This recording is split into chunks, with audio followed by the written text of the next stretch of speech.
విఘ్నేశ్వరుణ్ణి పొద్దున్నే ఒక్కసారి చూసి నమస్కారం చేస్తే చాలు. అది లోకంలో ఎక్కడా లేని విశేషం.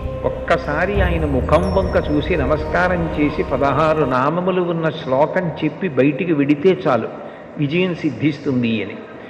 రెండవది ఆయన యొక్క అపారమైన కరుణ.